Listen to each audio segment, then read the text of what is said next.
In eccellenza girona, settima vittoria consecutiva del Licata che grazie a un gol su rigore del suo bomber Antonio Cannavò, giunta alla sua 18ª marcatura stagionale, viola il campo del CUS Palermo. Mantiene inalterato di 6 punti il suo distacco il Canicattì che dopo aver conquistato la Coppa Italia ha travolto il Mazzara per 5-2. Il Sant'Agata è andato incontro alla sua prima sconfitta stagionale, a Caccamo perde terreno dalla vetta della classifica e anche possibili speranze di rimonta. Contro il Castelbuono la Profavara conquista 3-1 il suo sesto risultato utile consecutivo e si allontana dalla zona play-out.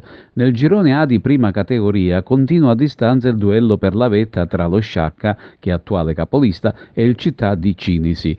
Entrambi hanno vinto e specialmente il Cinisi conserva un esiguo vantaggio sul Palermo, terzo in classifica. Poco distante anche il Città di Carini, etallonato dal San Vito Lo Capo.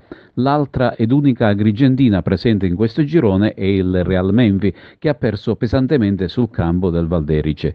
In seconda categoria girone F continua l'ascesa dell'Atletico Favara, che espugna il campo della Mazzarese e guadagna altri punti preziosi in vetta alla classifica. Ad inseguire la compagine favarese è l'altra agrigentina, l'Alessandria della Rocca, che pareggiando ad Enna mantiene il secondo posto a debita distanza dallo stesso Sant'Anna. Per quanto riguarda le altre agrigentine, il Broters Casamica si aggiudica il derby sul campo del Muxar. In terza categoria Costa Cara la sconfitta del Montallegro sul campo del Città di Ribera. La compagine montallegrese infatti viene raggiunta in vetta alla classifica generale dall'Atletico Licata, che ha pareggiato a Palma di Montechiaro con il Socer Palmeira.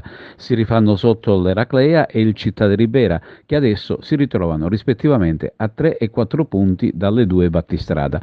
Terminano in parità tutte le altre gare.